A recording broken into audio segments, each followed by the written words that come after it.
welcome back, viewers. We are still talking to Akosua. This is still The Couch with me, Ama Pratt. Akosua, you are still in school. I am. So you wrote this book while you were in school? Yes, please. How did you manage that? I mean, school is hard enough. It is. And writing is hard. Okay, so... Okay, well, for me, I don't think... Well, it is hard, but I think if you have the passion for writing, that's pretty much done, you know? So it's not really... You wouldn't really consider writing hard work if you have a passion for it. But with school... But it is time-consuming, It is. It really is. Especially editing. Yeah. I feel so bad for the people that had to edit this book because I really worried them. And they're also in school. But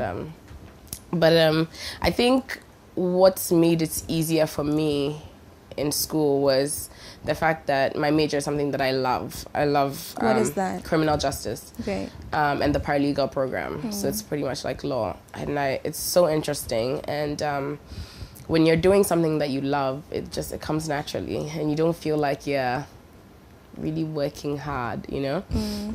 You know the saying that if you do what you love, you never work a day in your life. Yes. And I think that that's what I'm doing. But law is hard. And I should know because I have a law degree. Law is hard. Law is hard. And it's time consuming. It's one of those jealous, when I say courses, jealous, subjects. It needs time. It needs for you to dedicate time to it. So if you're spending your nights writing and not reading, I don't know, I guess maybe I'm just a great organizer. Yay. I think so. I would come to you for your organization. Oh, please, that's not true. I just think that I was just lucky, honestly. And obviously I had to prioritize. So I would do my work first. And unfortunately, I wasn't sleeping early. But then after I would write. And that would kind of like make me feel sleepy. And then I would just... head to bed. Yeah, but I would write in the evenings. I'm sure the family is really proud. I mean, the big brother is in the house. The friends are here. The family is really proud. Yeah, Jonathan is very proud.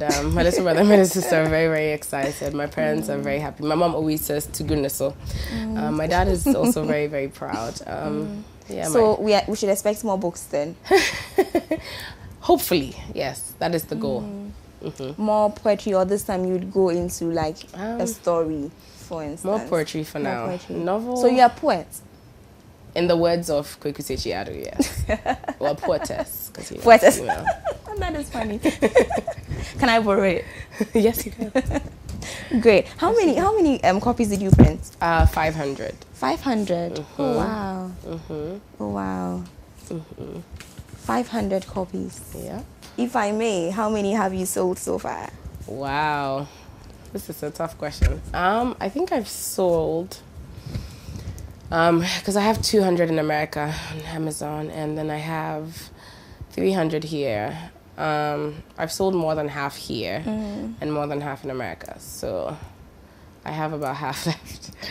If I'm... Okay, so because I'm so eager to hear you read, I'm going to cut short this interview. But before we leave, like, what would you say to a young, lady? Let's do away with the age. I think we've overstretched the age issue. What would you say to a young lady who also has, this interest of writing, or What do you say to somebody like that? Never be afraid to use your voice. I think that is the most powerful tool that you have, not only as female, but, as a human being. I think that everybody has some input, in life. And I think that you never know what you have to say can do for the next person, Just find the right way of find the right way, the right form, put it in the right way and just deliver your message, Akosua, I'm very impressed, I'm very impressed, not just because you are so young, but because you followed it all the way through, I know 1,000 people who have notebooks of stuff they've written who are not courageous enough, to go through with it, but you did, and you did it beautifully. Look at this book. It's lovely to look at. So, thank you. What do you say your mom says? To goodness. To goodness, Akosua. To goodness. So, viewers, this has been, our show for today. We did a review of Akosua's book. I'm signing off, but she's not gone. She's here. She's going to be doing readings of some of her favorite poems in her book.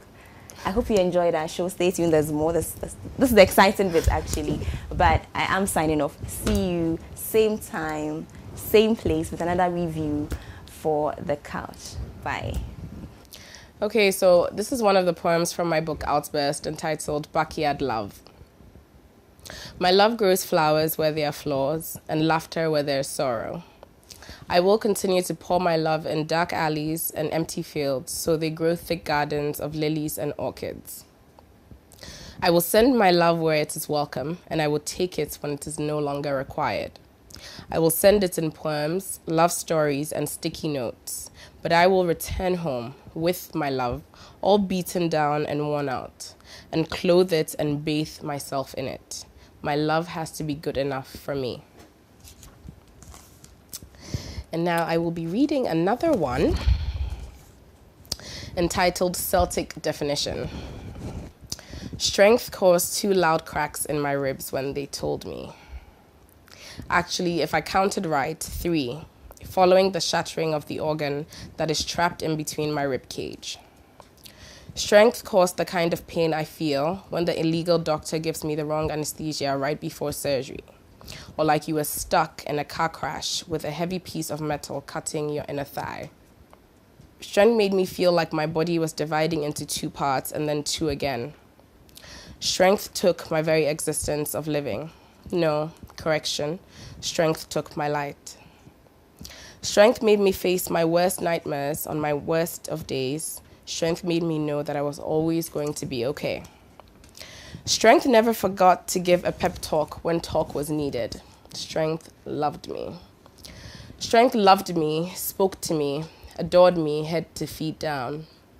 Strength listened to my insignificant worries, reminded me of who I was and why I was here. Strength made me. Strength was my teacher, my best friend, my comforter, and strength was my light. And here's another poem from my book entitled Soft. Carrying yourself from your past pain took much strength from you. My dear, didn't it teach you enough? Didn't the past demons teach you that you cannot jump from one pain to the other for the sake of others? My dear, you did not survive your own demons to be killed by someone else's. You didn't survive yours to kiss another body's pain on the lips. You did not survive to dance Atuah with other people's sorrow. Nor did you survive your pain to go to war for someone else and come back without yourself. When did you forget to remind yourself that you too are important, that you survived for yourself, to soften your heart and your smile? You survived for yourself, to soften your heart and your smile. The last poem that I will be reading from Outburst is entitled Residue. Oh, Jesus, forgive me, but one night the residue of my pain is a child with snot at the end of her nose crying about her lost toy. Oh, Jesus, forgive me, but one night the residue of my pain is a middle-aged widow crying with her hands on her head at the sight of her dead husband. Oh, Jesus, forgive me, but one night the residue of my pain is a man yelling horridness into my chest, screaming that I am undeserving of love. Oh, Jesus, forgive me, but one night the residue of my pain is a 1-week-old scar burning and itching to be uncovered, enough for it to breathe and heal. Oh, Jesus, forgive me, but one night the residue of my pain forgets to act like residue and grows bigger than itself. Jesus, forgive me. Thank you so much.